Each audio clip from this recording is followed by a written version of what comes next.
بسم اللہ الرحمن الرحیم۔ السلام علیکم معزز ناظرین۔ وہ درد ذرہ کی شدت سے قریب المرگ تھی۔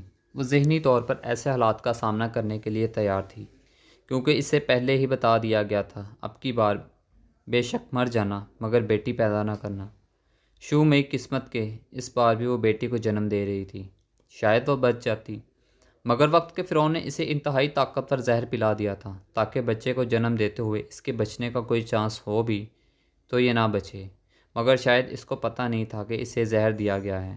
اس لیے وہ بار بار سوچ رہی تھی کہ پچھلے بچے کی پیدائش پر جسم اتنا بے قرار نہیں تھا۔ سامنے شراب پڑی تھی اور ساتھ ہی تاش کی بازی جاری تھی۔ عسکر نے اپنی بیوی کو زہر پلانے کے بعد اس کے کانوں میں موجود سونے کی بالیاں اتار لی تھیں اور اب وہ ان بالیوں کو بیچ کر ملنے والی رقم سے جوا کھیل رہا تھا۔ باعث حیرت تھا کہ شراب میں دھت یہ عسکر دن بھر لوگوں کی اچھائی کی تلقین کرتے نہیں تھکتا تھا، اور شاید اس کے ساتھی کو بھی اس کی قطعی حرکت کا علم نہ تھا، ورنہ وہ دنیا کے اس ذلیل ترین انسان پر تھوک دیتے۔ جب عسکر کی بیوی کو یقین ہو گیا تھا کہ اس کا آخری وقت آ گیا ہے تو اسے اپنے مر جانے سے زیادہ فکر اپنے نہیں آنے والے بچے کی تھی۔ لہٰذا جب وہ مکمل بے بس ہو گئی اور اسے محسوس ہونے لگا کہ اس کا نچلا درد بے جان ہو رہا ہے تو اس نے اپنے شوہر کو زور زور سے پکارنا شروع کر دیا تاکہ کم از کم نہیں آنے والی زندگی تو بچ سکے۔ اصغر اصغر کی آوازیں پورے کمرے میں گونج رہی تھیں مگر شاید باہر نہیں جا پا رہی تھیں۔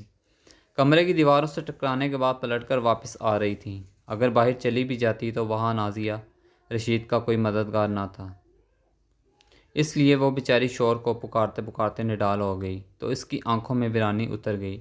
زبان پر کلمہ طیبہ کا ورد جاری ہو گیا۔ منہ سے نکلنے والی جاگ نے اسے یقین دلا دیا کہ وہ مر نہیں رہی بلکہ اسے مارا جا رہا ہے۔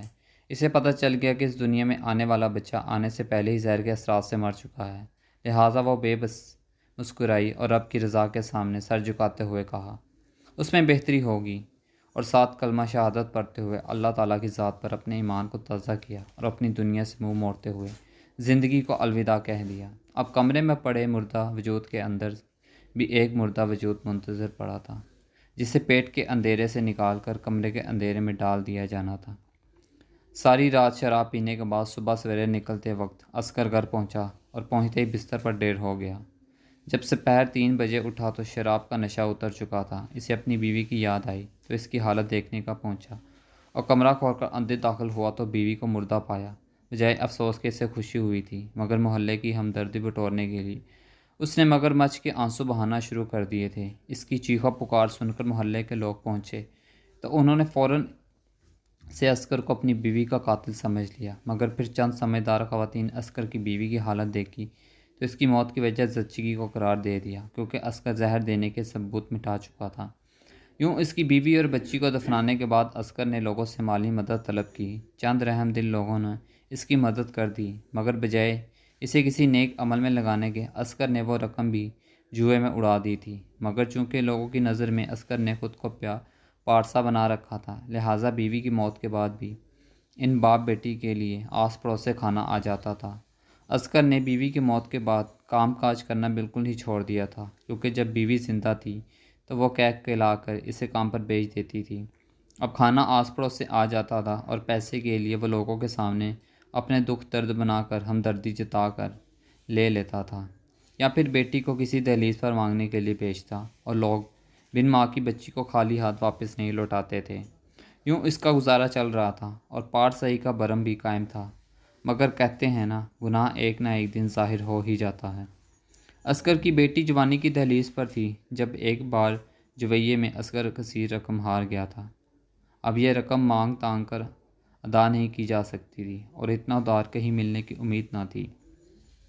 دوسری طرف چند دن انتظار کے بعد جواری عسکر کے گھر کی دہلیز پر آ پہنچے تھے اور اس کا لوگوں میں قائم پارسی کا برم بھی ٹوٹ گیا تھا۔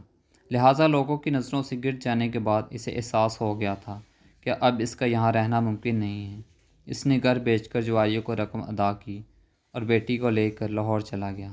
وہاں جا کر کرائے کا گھر لے لیا، مگر عادات اب بھی نہ بدلیں اور بچی کچھ ہی رقم بھی جوئے میں اڑاتا رہا، یہاں تک کہ کچھ ہی عرصے میں وہ رقم بھی ختم ہو گئی اور اب کی بار اس نے جوئے میں اپنی بیٹی کو ہار دیا۔ کھیل ہارتے ہی جواری اس کی بیٹی کو لینے اس کے گھر پہنچ چکے تھے، جب عسکر کی بیٹی کو اپنے والد کے اس عمل کا پتہ چلا تو اس نے چھری کی مدد سے اپنے باپ کی شاہ راہ کاٹنے کے بعد اپنے عین دل کے مقام پر چھری کو پیوست کر دیا تھا۔ موت کو سامنے دیکھ کر عسکر کی بیٹی نے کہا تھا، یا اللہ، میں ہمیشہ آپ سے شکوہ کرتی رہی، میری ماں اور بہن کو مجھ سے کیوں چھین لیا؟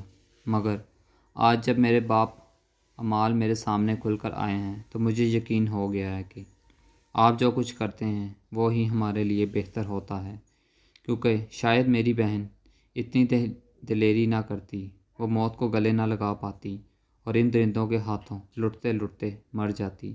جواری بھاگ چکے تھے، محلے کے لوگ شور سن کر آ چکے تھے، مگر اصغر اور اس کی بیٹی کی روح پرواز کر گئی تھی۔ بس بیٹی کی آنکھوں کی چمک بتا رہی تھی کہ وہ اس دنیا سے مطمئن جا رہی ہے، جیسے کوئی انسان اپنی ذمہ داری ادا کر کے جا رہا ہوتا ہے۔ تھینکس فار واچنگ، انفو مور، ملتے ہیں نیکسٹ ویڈیو میں انشاءاللہ، تب تک کے لیے اللہ حافظ۔